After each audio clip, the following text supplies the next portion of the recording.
Hello and welcome to a brand new Arseblog Arsecast right here on arseblog.com. How are you?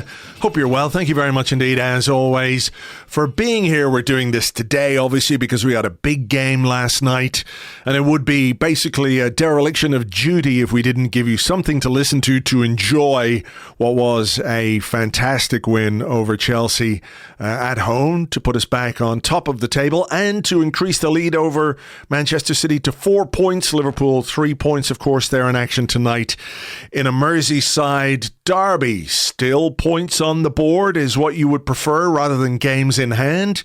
We know City are very strong. We know they're well used to pressure, but you just never know. We had to go out. We had to do what we needed to do, and we did that with aplomb last night. We absolutely dismantled Chelsea, running out 5-0 winners. We could have scored more. Obviously, the 3 points are the most important thing, but in a very tight title race, just adding to the goal difference was a real boon as well, not to mention the fact that Chelsea are absolute twats, and beating them 5-0 and making them sad, miserable and disheartened is just the icing on the cake. So look, we're just going to get on with this. We're going to get into the game and talk about all the bits and bobs that took place last night. And with me to do that is Andrew Allen. Good morning. Good morning. Are you well?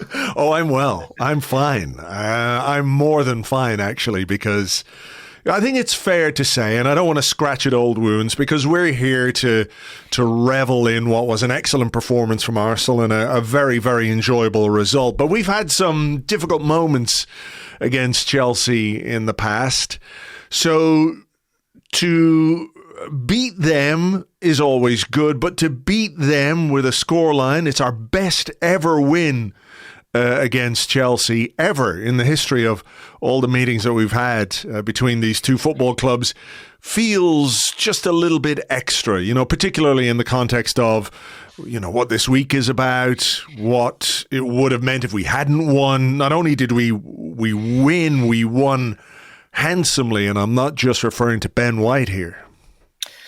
It was just superbly therapeutic, wasn't it? I mean, as you say, we've had some really tough moments against Chelsea, some horrible defeats at their place, late goals, the Drogba hoodoo, all of this stuff. And last night, I mean, it was just fantastic. I mean, obviously a little bit of tension in the first half, second half they just blew them away. And to see, Chelsea players or ex-Chelsea players being part of that in Havertz, and just the pettiness on both parts, like particularly their Twitter account not referring to him by name when he scored, and then him celebrating with gusto.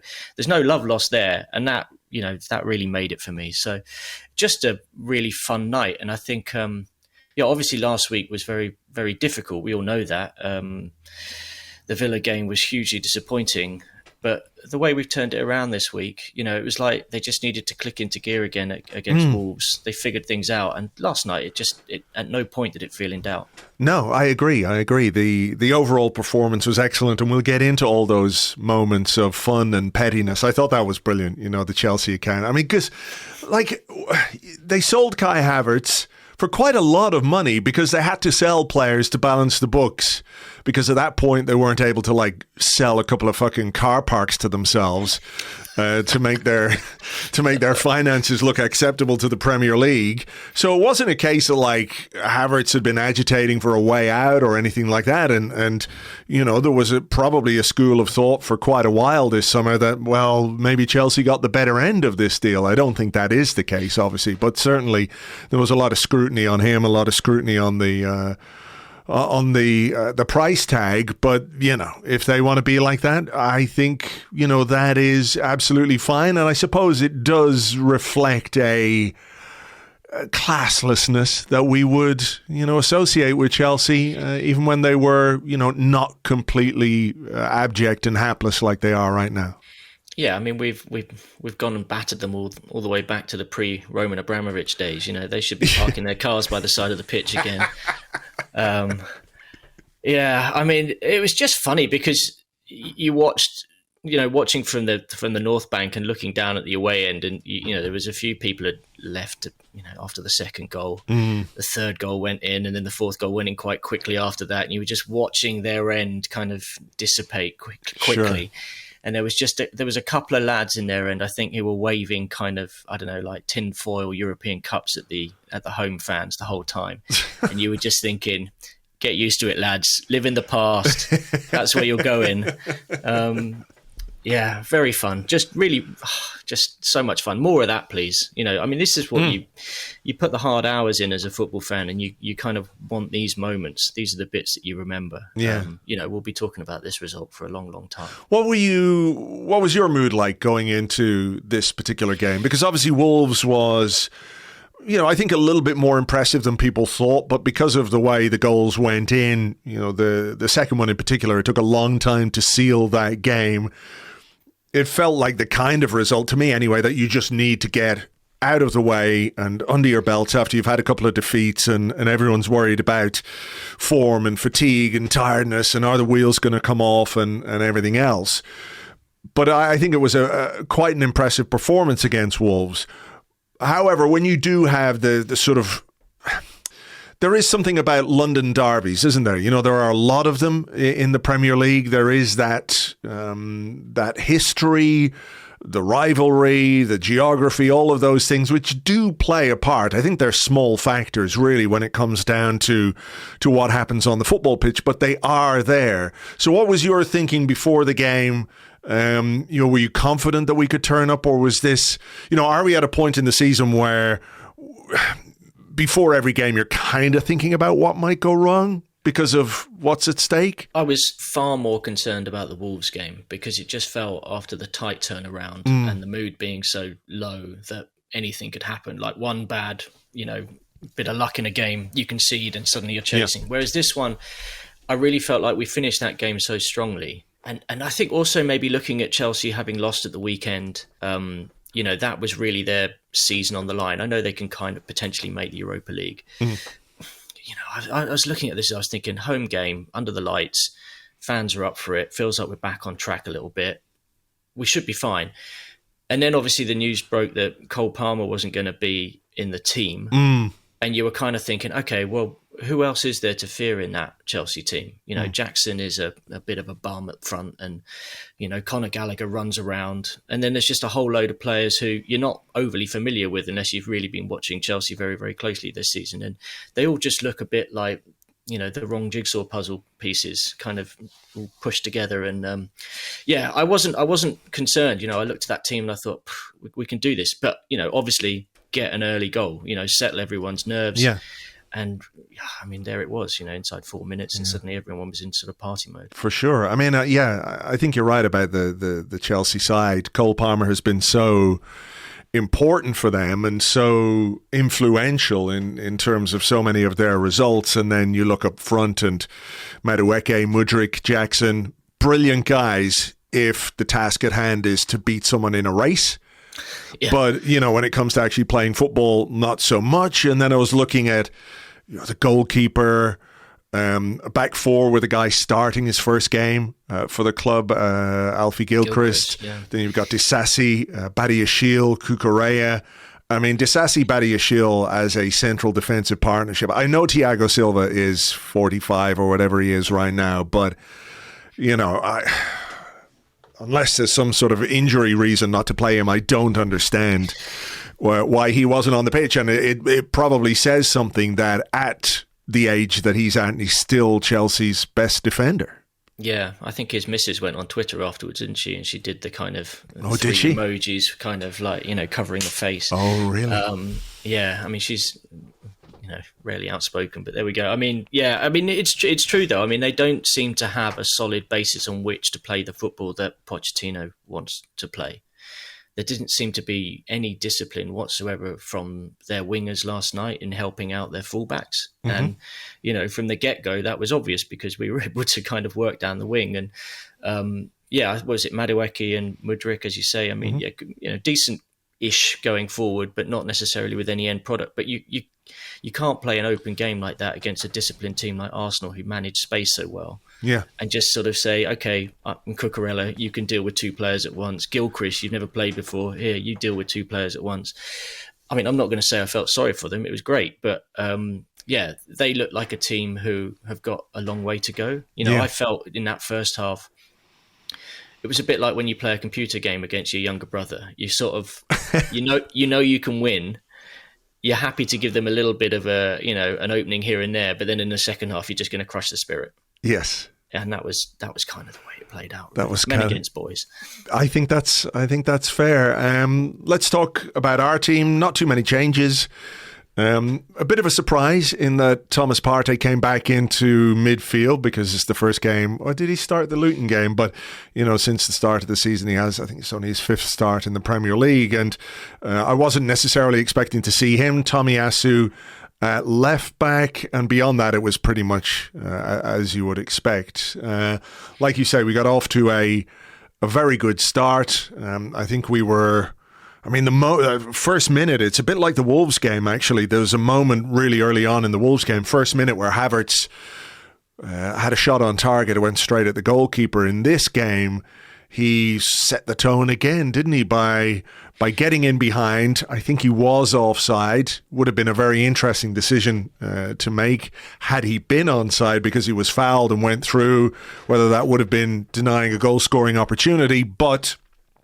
he was offside, but I think it did set the tone for the way that Arsenal played in this game, and then just nice, precise build-up play. I think it's Partey into Declan Rice. Declan Rice drives forward, plays it outside to Leandro Trossard, and he made Anne Hathaway happy. Oh, I love you! With a lovely finish inside the near post and the goalkeeper's leg. Oh dear, there's something. I'm sure someone out there could do a rhyme with Chelsea give the ball away and something Anne Hathaway. But it was just really tidy, wasn't it? I think what you saw with Partey there was exactly why Partey's been so good for us over the years. It was just quick play. Ball came back to him, quick play. Saw someone straight forward in front of him, diagonal ball to Rice, and off we were. And obviously, poor goalkeeping. If that's Arsenal conceding the ball at the near post there, I'm screaming at David Raya.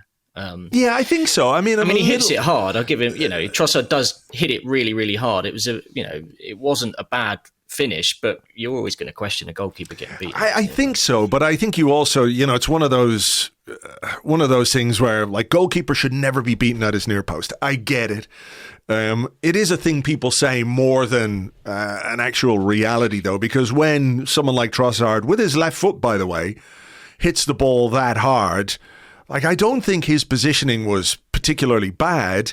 It just flew beyond his leg and the post. And yeah, it looks bad for him, but I don't really think it's terrible goalkeeping. And as much as Trossard has just hit that ball in a way that's basically impossible to keep out. What I love about Trossard is you never actually know what finish he's going to produce, because he's got it, the capability to cut in on his right and slide it kind of, into the far corner.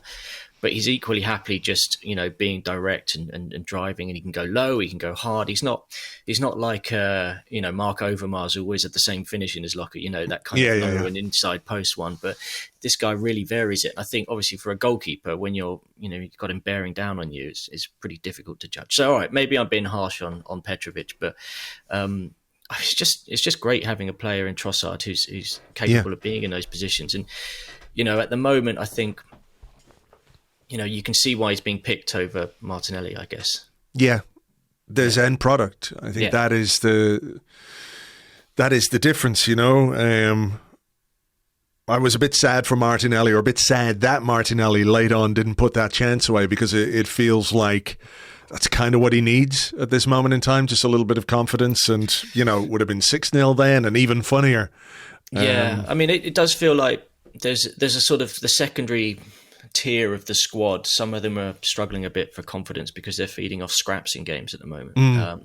But he's had chances, hasn't he, in the last couple of games, Martinelli? There was one at the end of the Wolves game as well. There was one, as I said, at the end of this game where I think last season he scores those, maybe because he's confident, maybe because he was on a good run of form. I think we have to take those things into account. But I'm not saying it's a terrible thing or anything like that, but it would have been good for him and his confidence had he been able to get on the score sheet last night.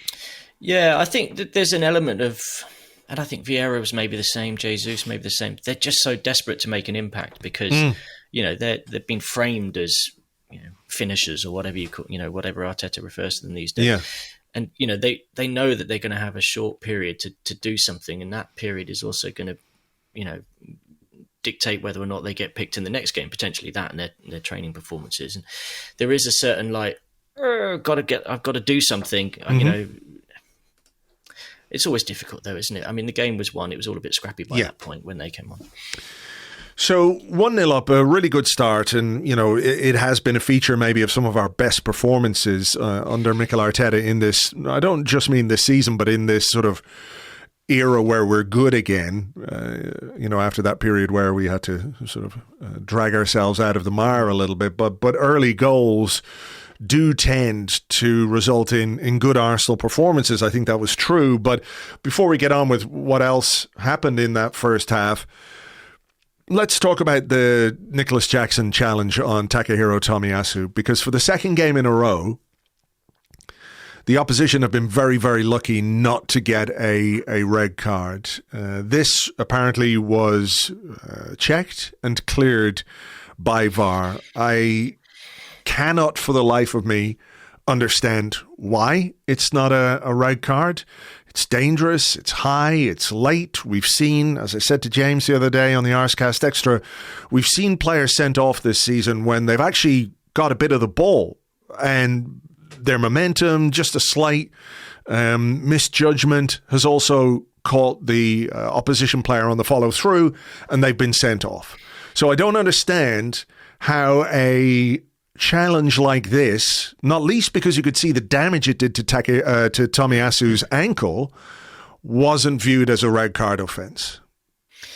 Yeah, it's weird. I think in the stadium it was very hard from where I was to see exactly what had happened. You knew there was a sort of 50-50 ball and the two players had gone in and then Tommy had ended up on the ground, but we didn't have a clue about where the contact was made, and obviously they don't show the replays, so you've got no idea. So you've actually got no means of getting really, really angry about it because it wasn't completely obvious in the moment.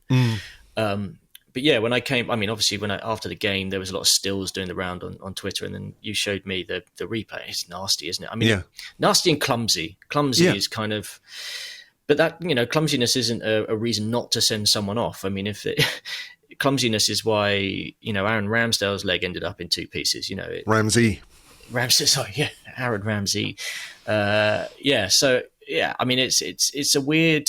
I don't know whether the sort of the timing of the season is having something to do with it, the state of the match. I don't know what it is about why they've suddenly, the strictness of the opening week seems to have kind of just disappeared, and now they're just sort of freestyling again towards the end before they decide to, review the rules and how they make these decisions. But 2 in a week is not good. I mean, the only thing, as I think you intimated in the blog, is the only reason why we're not talking about it in desperately serious way is the fact that we've won the game quite easily, and the player was able to continue. Well, that's it's one of those where maybe the physical consequences of that might only be evident today on Tomiyasu, because his ankle did twist and he has had some ankle problems. And a bit like Kai Havertz, I think he's quite lucky that it maybe wasn't worse.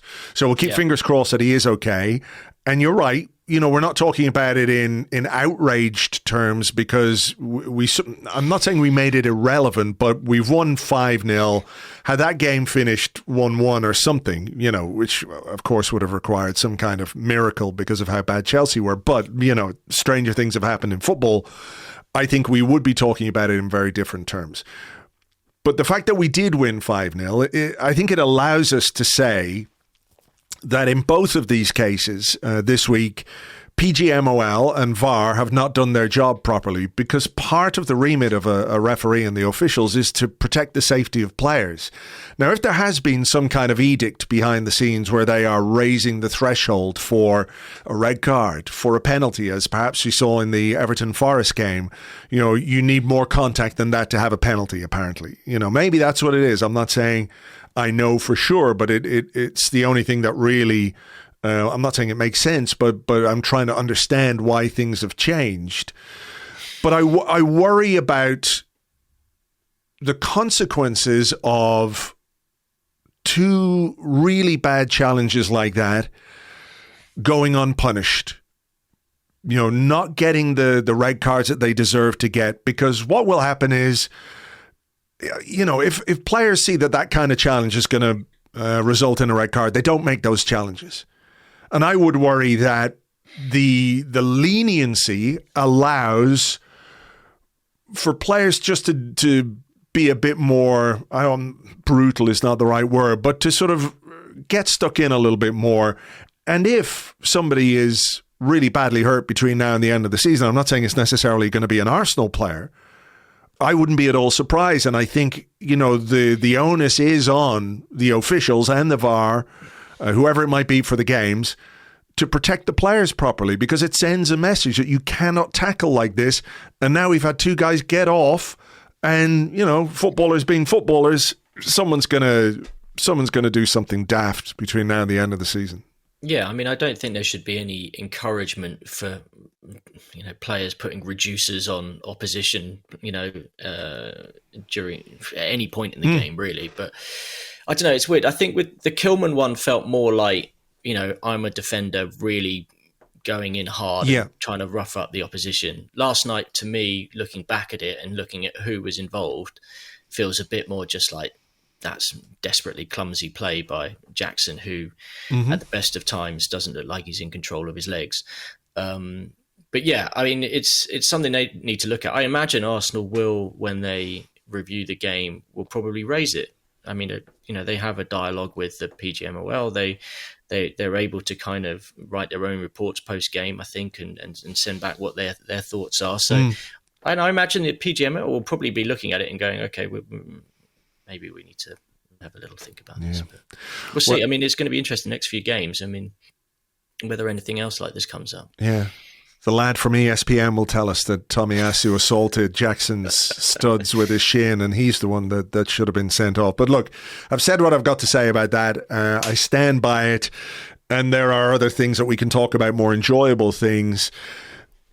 Kai Havertz in the first half had a couple of moments, tried a pass when he should have shot, and shot when he probably should have passed. Trossard was there for that second one. He did get a good shot on target. Keeper made a save. And there were moments for Arsenal, weren't there? Declan Rice curled one just over. I know we want to focus on how good Arsenal were and how enjoyable this was, but there were also some bits and pieces in around our box that I think Mikel Arteta will be looking at in the cold light of day. As much as he will have enjoyed the result, I think he will be just talking to his defenders and talking to his team about the way certain situations developed where perhaps a more competent team causes you, a more substantial problem in those situations. Yeah, there's no doubt that Chelsea could have scored against the run of play. A couple of transition moments, some direct running by Jackson. It was a little bit. It was a bit worrying, but it also felt in the stadium that, okay, if Chelsea score, we'll probably still do them. So there was not the same level of concern as there was, when Villa scored against us last week, where it was a sort of do or die goal. If they score, we may not come back into this because we're really struggling to create things. But yeah, I definitely think he needs to tighten up. I think it was very noticeable in the second half that we definitely did tighten up. Odegaard and Rice were telling players to push up the pitch and tighten things up. And there was obviously something he spotted, and at halftime he mentioned it, and the players,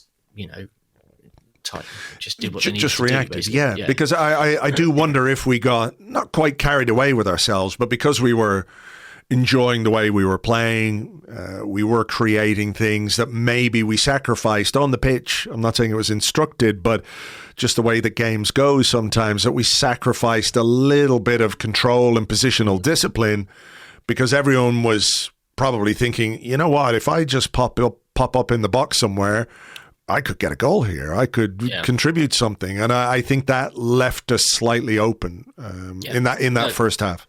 Yeah, for sure. I think, I think the emotion of the occasion, I say the emotion, but the enjoyment of the occasion, maybe a couple of players got a bit carried away. But, It's funny also. I think there's a sense of when you look at your opponents and you don't think much of them, there's almost a sense of, okay, well, maybe we can give that guy an extra couple of yards, or I don't see the danger man or him doing any damage. I mean, Jackson went through in the second half, didn't he? And there was this moment where usually the whole of the stadium goes quiet for a second, and actually I just sensed, he's put it at the side netting. That's pretty typical, there's nothing surprising about what he's just done there. And I do feel like sometimes you look at players and you go, okay, well, he's not actually that dangerous, so give him a bit of extra space. Yeah. Whatever about the red card for Jackson, it would have denied us the hilarious side of a professional footballer with all the goal to aim at, putting it wide from 3 yards out. I mean, he's such an interesting player. I saw a couple of people sort of trying to, this was pre-game, kind of big him up a little bit and say, well, Didier Drogba had a bit of a slow start at Chelsea and he's only 22. It's the same. He's got the same number of goals as Drogba did in his first season. And I'm like, this is not Drogba. Like, you're not looking at a guy here who looks, he's more Sonogo than Drogba, isn't he? And I say that with the best wishes to Yaya because, you're a nice man. Anyway. Yeah, at least Kabadiawara could hit the post. That's what we would say about that one. An early goal in the second half. This goal came about when we won a corner. Martin Odegaard, and we'll come to him because he was just unbelievable on the night, played a really good pass to Kai Havertz. Havertz with his right foot, it sort of is saved by the goalkeeper's undercarriage.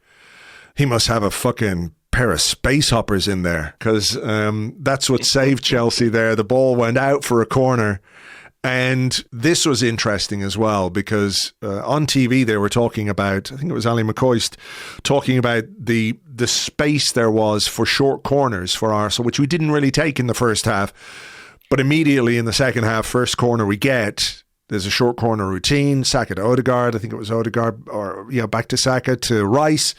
There's the shot. And Ben White is on hand to finish to make it 2-0. So, I think we got the reward for brilliant play to win that corner and then noticing where Chelsea were vulnerable from the way they were setting up at set pieces. So I don't know if you can put this down exactly as a set piece goal, but I think after a relatively barren spell, I think Nicolas Jover will be looking for just a smidgen of credit for this one.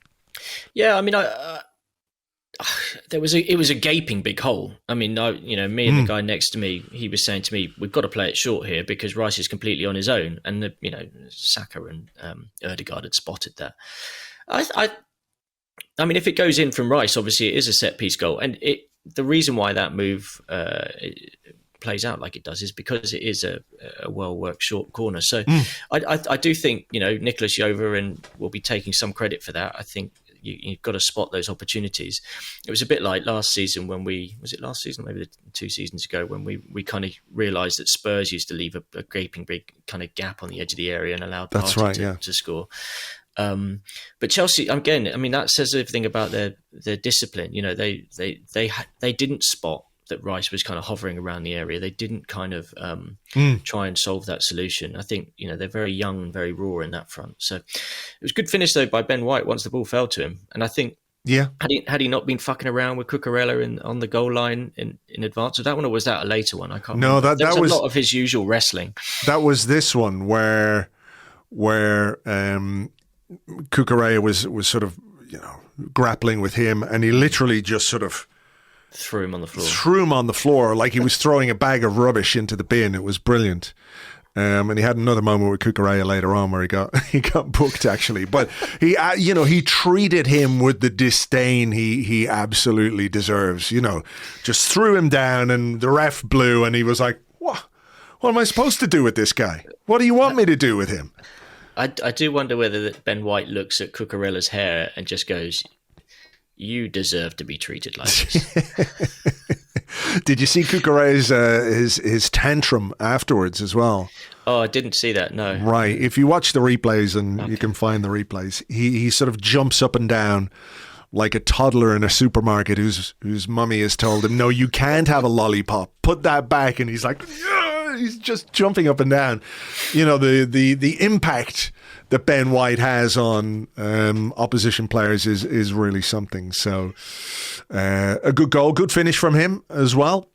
Yeah, very tidy. I mean, he's sort of proving that he can do it both feet at the moment, isn't he? Yeah. A couple of minutes later, it is the Havertz goal.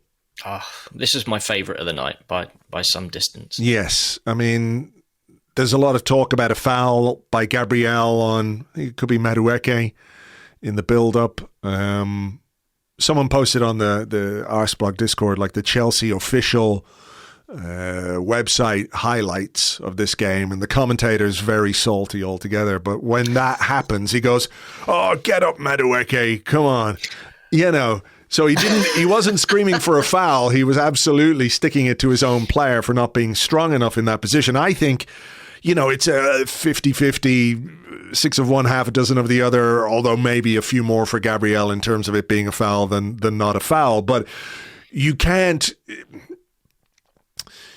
like, the pitchforks would be out right now and the PGMOL headquarters would be burned to the ground if they had disallowed that goal for a foul in the build-up, having not sent Jackson off in the first half. I just don't think, you know, you can make that decision. You know, whether it had any influence, I don't know.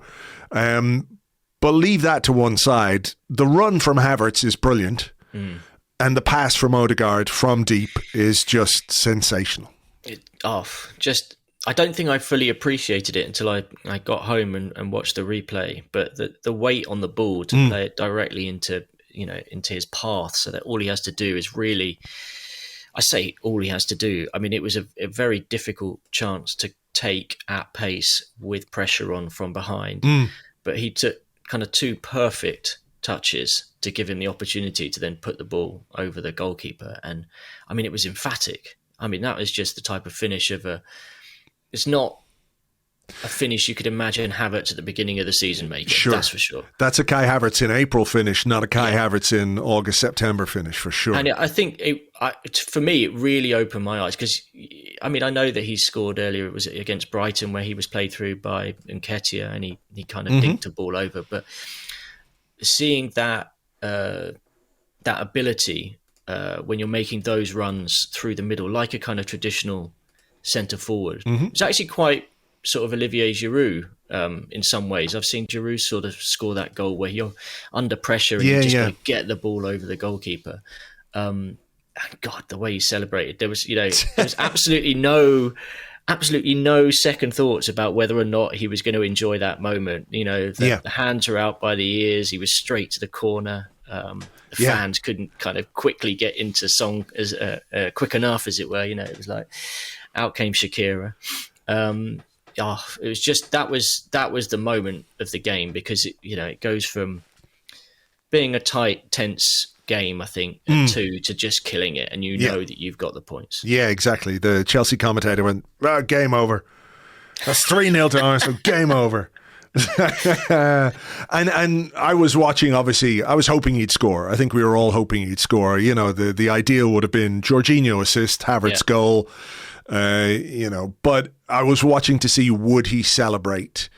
Would he do that thing where players are like, "Oh, I really respect my former club, my teammates"? Absolutely fucking not.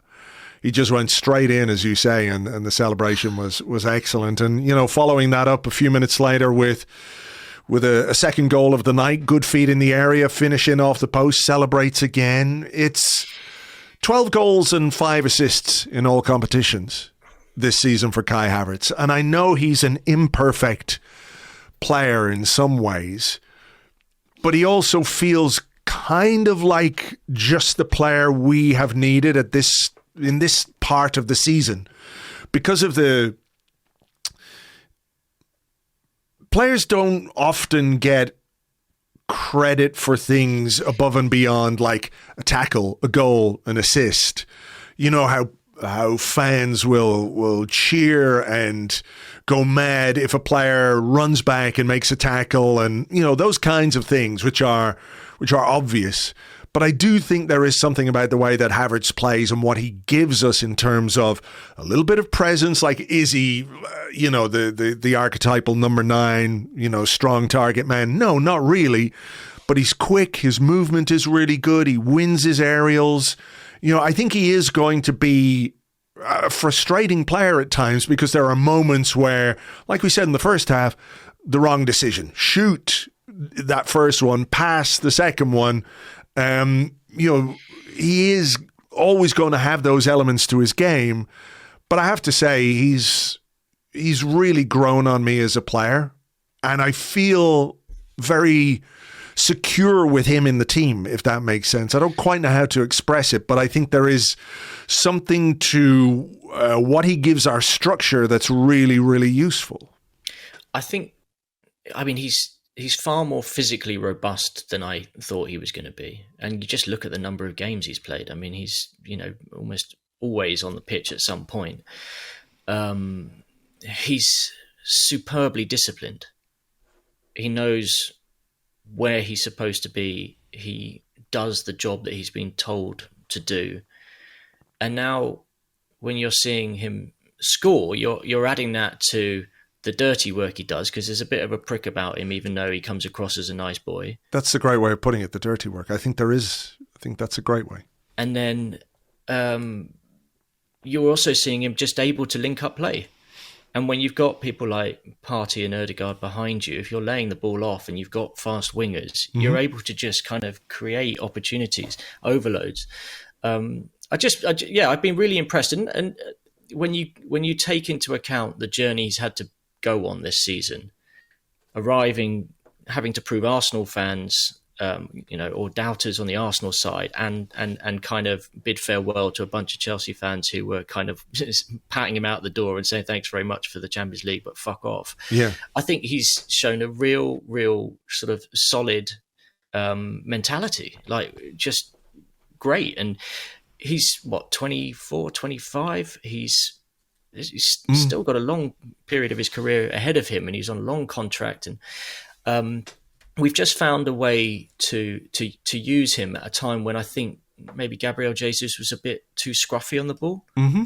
The ball kind of bounces off Jesus a bit at the moment. And what we found in Havertz is someone who is just tidier and diligent, and enough of a prick that, he gives you a bit of the Xhaka, but without some of the Xhaka explosiveness, and we're getting the goals now. And I'm really impressed, really, really very impressed. And I think you have to say to Edu and Arteta, wow, okay, you saw something there that I don't think anybody else saw, like how this guy fits into our squad. And obviously the versatility of the player is another boon. Yeah. I wonder as well, is there, an element for him about sort of making up for lost time a bit? Because, he did win things at Chelsea, and he did have that big moment in the Champions League final. But, he arrived at a club in flux, which went, it's getting worse and worse for them, and hopefully it continues along those lines, and that trajectory remains the trajectory they're on for the rest of their miserable existence. But I there was an interview with him maybe before one of the Bayern games, and he was talking about Arteta, and he was talking about what he's learning. And we hear this a lot from the Arsenal players, how much they learn and what Arteta understands about football. But I wonder as well if, Havertz, when he arrived from Bayer Leverkusen, when he arrived at Chelsea, he was a really hot property. He was a player that many, many teams in Europe would have been interested in signing. Likes of Real Madrid were there. Bayern Munich wanted to sign him at the same time we signed him. So there's pedigree there. But his career sort of what's the word I'm looking at? Plateaued. Plateaued a little bit. And I wonder, is this just part of why we're seeing this from him now, where it wasn't easy at the start. It was probably very tough going at the start. But as the season has gone on, and as he's come to understand, I was reading, I think it was Charles Watt's book, actually, the other day. And there's a bit in the book about, Tommy Asu's talking about how last season, they were better able to express Mikel Arteta's football because they understood it better. That, first season he arrived, Arteta has all these ideas, you have to come to terms with them. But last season, they really understood them and were able to then execute those things on the pitch. And I wonder if that's part and parcel of what we're seeing from Havertz, like beyond the instability of changing from one London club to another, as this season has gone on and as he's built relationships with, the other players and has come to understand what the football is about, he has become much more effective and productive.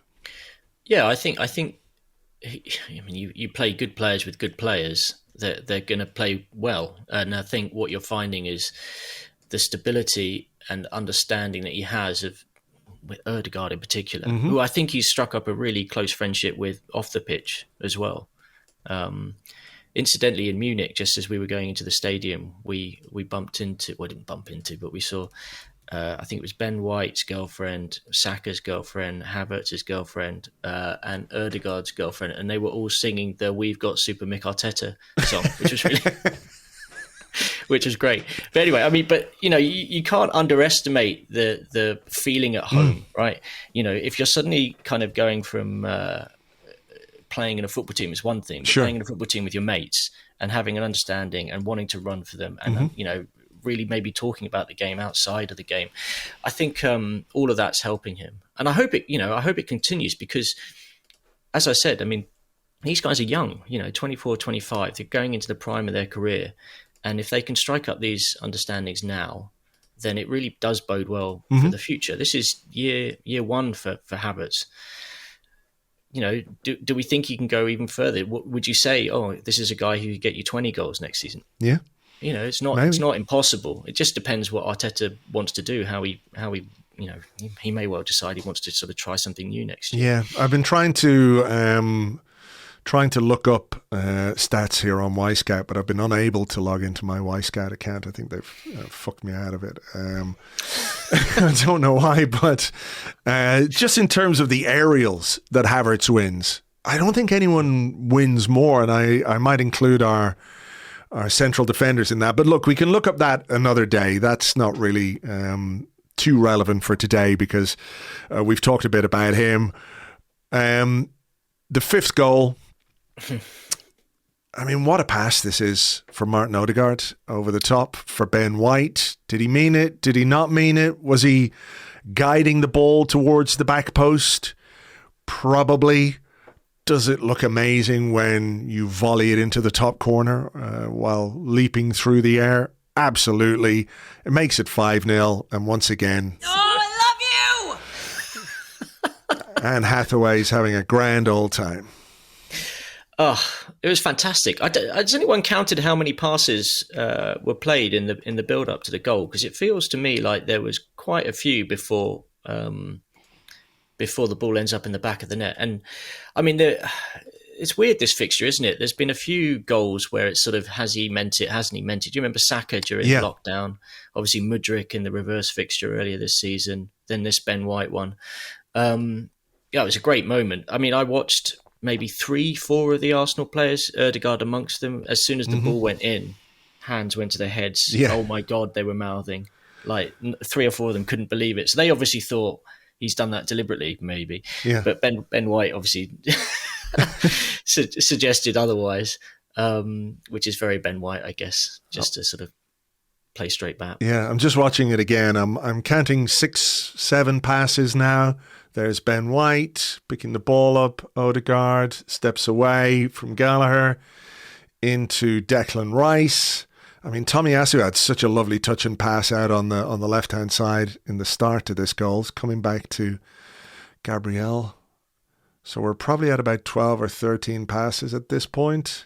This is not especially interesting, I know, for people who are listening to this. I told you it was a lot of passes. It is a lot of passes. It's gone back to David Raya. Yeah, you see. So I've lost count, actually, but I'm guessing sort of 18, 19 passes at this point. It was a decent number of passes. I was sure of that at the time, because then when the ball went in, I was like, oh my God, that's a fantastic goal. I think the only thing that's going to stop it from being a goal of the season contender is really the fact that they'll just debate whether or not he meant it. But the move, I think, is fantastic. It is an amazing move. It's probably 25 passes. Yeah. Arsenal keep possession for 60, 90 seconds, thereabouts. Like, you know how much I love Ben White. I don't think he necessarily meant that, but it wasn't so obviously a fluke that you could just dismiss the idea that, he's put it there. I think James made a good point the other day on the Arsecast extra about shooting. Is that exactly where you meant to put it? I mean, he could absolutely say, yeah, I meant that. And it would be one of the goals of the season for sure, because of the quality of the finish is really, really good. Well, it's so calmly struck, isn't it? Yeah. And the only thing that I think is similar, or that we've had similar recently, was, do you remember against Newcastle a couple of years ago? Tomiyasu played a dinked ball over the top, and Martinelli, who I think was on as a sub, kind of volleyed it in. Not quite the same, but it was that sort of same kind of. It's very hard technique to score on the volley with the ball coming over your shoulder like that. But, Ben White can do it. Ben White can do it. Order. Ben White can do anything. Ben White can do anything. He did get a booking for a off the ball incident. I actually missed this at the time because they just flashed up Ben White booking on the Jumbotron, and we all looked around and were like, "Oh, what's he done?" Yeah. Let me just see if I can find the clip here. About 74 minutes in. Mikel Arteta made changes. He made 4 changes basically after the goals. It's kind of get as many. Well, there was 3 Portuguese speakers on the pitch, wasn't there, suddenly? I was hoping for a Jorginho goal on St. George's Day. That would have been nice. To go with the white, the England goals. I was also hoping for a Saliba, Will S on Shakespeare's birthday. Oh, very good. Nobody else? Thank you. You're the only one, I think. You're the only one. Actually, just watching that again, White just pushes Cucurella, and Cucurella falls over like dramatically to make sure. So it's not even the biggest piece of shithousing from Ben White you'll ever see. But I mean, Cucurella has the hair of a man who looks like he'd like to fall over quite easily. I mean, he does. Yeah, he does. Like some kind of, I don't know, badly groomed poodle. And he plays like that as well. So, at 5-0 up, it's sort of, well, this game is done now. There were moments. Fabio Vieira had a shot into the side netting, which looked like it might have been inside the post just at first. Yeah, Odegaard went and gave him a little pat on the head after that. I think there was a sense of, keep it up, good, that's what we want to see. But there was a lot of that from Odegaard actually last night. He went around the pitch kind of having little words with players. If a pass went astray, I saw he went up to Partey at one point, just, gave him an arm around the shoulder. Really kind of playing that captain's role, which I really liked. I didn't really, obviously Tommy going off and being replaced by Zinchenko, there's no surprise there. Didn't really notice Zinchenko in the last 15 minutes. It was a very kind of low-key performance. And we've sort of touched on Jesus and Martinelli, haven't we? I thought there was one moment when Jesus made a stray pass and the crowd groaned, and Arteta turned around and just went, like, calm down, like, as if he senses the players a bit on edge at the moment. Yeah, maybe so. I mean, he did produce a brilliant pass for Declan Rice. Rice hit the post, but he was offside to receive the pass.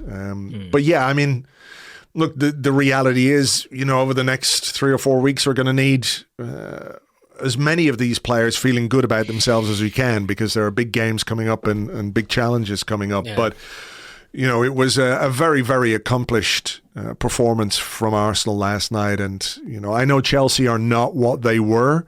I know this is not the best Chelsea side anyone will ever have seen, despite the fact they've spent £1 billion plus. I did enjoy their £250 million midfield just getting bypassed time and time and time again. It's they amazing. Sure did win the transfer window, didn't they? Yeah, they really did. Who is that? Oh, it doesn't matter who it was. I know who it was. We don't need to name check. But the idea that you can win the transfer window is bullshit. I think what we saw in this game, players like Martin Odegaard, Declan Rice, not only high quality, but the work that they put in. You know, Rice winning the ball late on, Odegaard chasing like a madman, even though we're 5-0 up. And, you know, this part of you that probably thinks, chill, you know, it was a big game on Sunday. But I don't think you can separate that desire to do the job from the quality with which he does the job. You know, I know there's a common sense element. You could just jog around and see this game out. But I think that's part of what makes players like Odegaard and like Rice so special with such potential, is that this is just hardwired into them that you can't really switch it off. You know, it's like a guard dog is going to guard, you know, that's what they do. It's probably the reason why I never made it. I'd have taken my foot off the pedal. That's the reason, yeah, I know. Yeah, no, I mean, it is a wonder, isn't it, watching those guys? Because you're also thinking, go on, give Rice, Odegaard and Saka a break. Absolutely not. Well, he took Saka off. I mean, Vieira came on for Saka with, 6-7 minutes to go, something like that. Yeah, I mean, it was funny because it didn't come in the first blitz of subs, and I was like, oh, okay, fair enough, you know. Yeah, but just great. I mean, it's amazing that you can feel this good on a Wednesday morning in the build-up to a do-or-die North London derby on Sunday. Yeah. And I mean, Spurs have had an absolutely, massive break, haven't they? You know, something like 15 days coming into this North London derby, and we played 4 times. But the energy, I think everyone's going to feel off the back of that result is huge. Well, that's it. It's like, what's better for you, a break and recharge your batteries, or momentum? And I think we've rebuilt some momentum in a very, very impressive way in the last couple of games. You know, I do think, however we would have won this game, would have been fine. You know, you just have to get the points. But we'll talk more about Tottenham and the derby later in the week. We'll do our preview podcast for people on Patreon, of course, on Friday. But, you know, that old adage about how when you lose a game, your legs start to feel heavy, I think is true. So to win this game the way we won it, to re-energize the team and re-energize the confidence, you know, I don't think you could realistically have asked for more from this game. 3 points, 5 goals, Chelsea humiliated, and then we still have 5 days to prepare, get the physios, get the masseuses, get everybody, you know, on the massage tables and get them ready for this game, but with the confidence boost. And, you know, I'm pretty sure Tottenham will have been looking at this thinking, ooh, this is not going to be easy. You know, they were probably hoping, I would say, to play the Arsenal, maybe that played against Villa. And maybe just after that game, you know, if there was a way they could have scheduled that fixture, I think they would have scheduled it in the place of the Wolves game. Yeah. You know, but it was just everything you could possibly want from a performance in a London derby. So much to like about what Arsenal did, and so much to enjoy from the misery and pain that was inflicted upon one of the most rotten, vile institutions in the world. Yeah. Good riddance to them. Hopefully all that financial stuff catches up with them and we never have to play them ever again. Yes, they'll... this was the way we signed off forever. 5-0. Thank you. Goodbye. That would be amazing. But they will. You know, what they'll do is they'll just sell some of the cars that they have parked around the pitch to pay off their debts and balance the books. Yeah, probably harvest the organs of all the pensioners down the corner. You know. All right. Well, look, we better leave it there. We've enjoyed this 5-0 win. We've got plenty to do and to think about ahead of Sunday's game. But like I said, we'll talk about that more a bit later in the week. For now, Andrew, thank you very much. Thank you very much. Thank you very much indeed to Andrew. You can find him on Twitter. He is at @AllenSport, @AllenSport. So a very enjoyable game to talk about. Hope you enjoyed listening to us talk about it. That's the whole point of podcasts, isn't it? I did just take a quick look at the stats, the Havertz stats that I was talking about there via Y-Scout. So maybe there's some variation with with other stats platforms, but in terms of the amount of aerials that he has contested for Arsenal this season, I put it in the context of, well, who would be contesting more?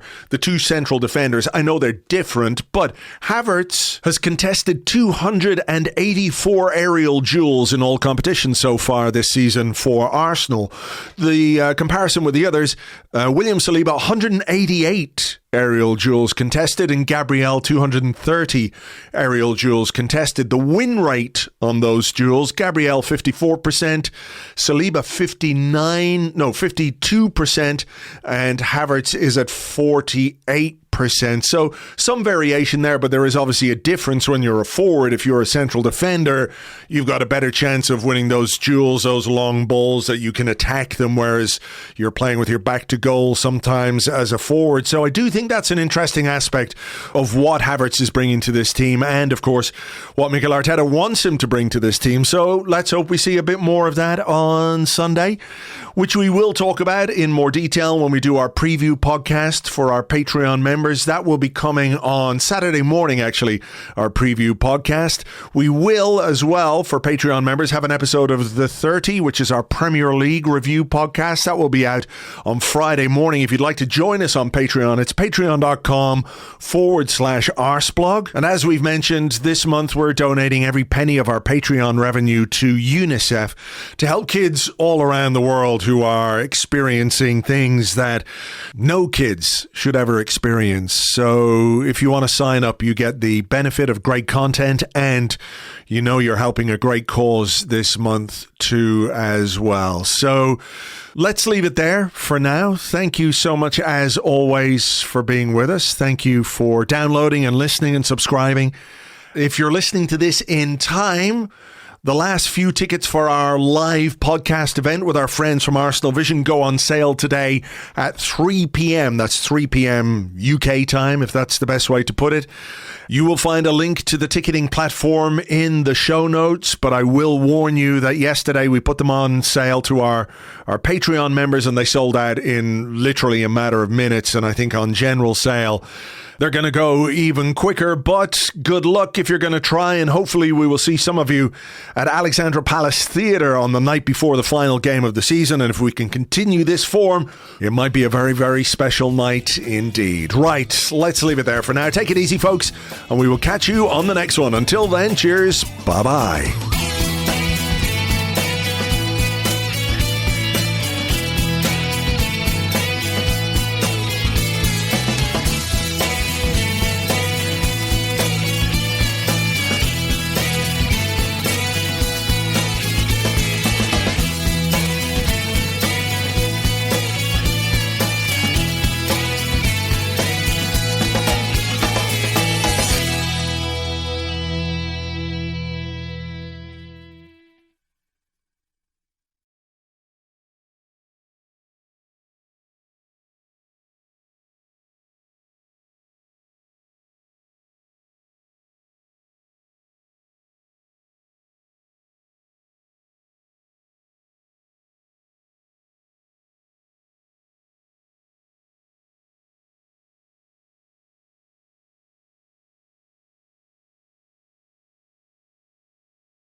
Now on BBC Radio 4, to commemorate Shakespeare's birthday, a reading from one of his great plays, performed by Andrew Benjamin, alumni of the Royal College of Shakespeare and shit. I am very sorry, Miss Jackson. I am no spectre, I am real. 'Twas never my intention to make your son cry. Verily, I apologize 1,000,000 trillion times. Yet I doth also cross my fingers, for I do not mean this apology, because your son, Miss Jackson, ought to have been dismissed from the field of battle for being a clumsy twat.